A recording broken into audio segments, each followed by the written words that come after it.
Ou connaît dans moment ça, base l'amour, base pour fonder un foyer, ou besoin aimer moun nan premièrement, ou besoin respecter moun nan, pas moun nan valeur, pas moun nan respect, pas moun nan encadrement, gen dialogue, ou doit fidèle ensemble avec moun ça.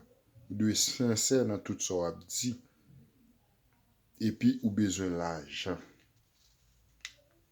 Ou besoin l'argent.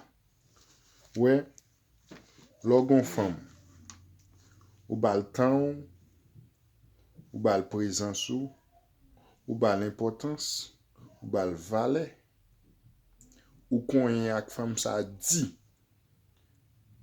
Femme ça pas gen pour le tromper ou. Il pas gen pour le ouais dans l'autre nèg. Parce que tout vidéo ou boucher yo.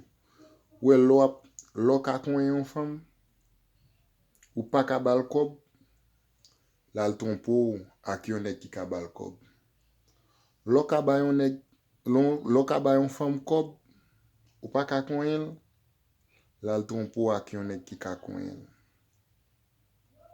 Ou met tan de femme ap di yo pa reme nèg pour bien matériel, yo pa reme parce qu'on gen kob, parce qu'on capable ba yo pa reme pour ça, yo juste reme menti. Imagine ou bien, ou même avec un moun, il besoin acheter un kilote, il besoin acheter un sandal, il besoin mettre un bel robe, un bel pantalon, un bel corset, il pas ka mettre. Parfois, grand gwa ple de batte, ou pensez l'absenti la l'aise ensemble avec et j'aime vrai, pas bien ça nan. Jison couverture cadeau moi même pas même pour cop c'est pas vrai, chaque moun a cherché intérêt ou même ou Marvel pour qu'ils soient Marvel, c'est parce qu'on est belle ou elle en forme ou est gen bagay oui, ou ka plumer, ou fait, comprendre? Ou pensez ou ap ba on femme kob et puis li joine présence ou boucher tout vide, ou pensez femme ça va qui trop facile? Non. Mais tant qu'on imagine comme ça, ou gon femme et puis ou ap gérer situation avec ou elle va essayer de comprendre. C'est parce qu'elle li salope, li pas contre ça le vle. Bon, ou elle on femme joine yon nèg qui vle vivre ensemble avec elle, qui vle fonder un foyer avec elle, qui bal valeur, qui bal importance, qui bal respect des dol kou devant dans zone bolakali ni dans zone bolakay garçon ça.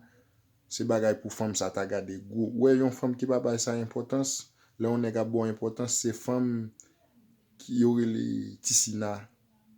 C'est femme ça yo. Femme qui pas penser à avenir yo pas penser à aider maman ak papa yo. Yo style a penser sous compte maman ak papa yo.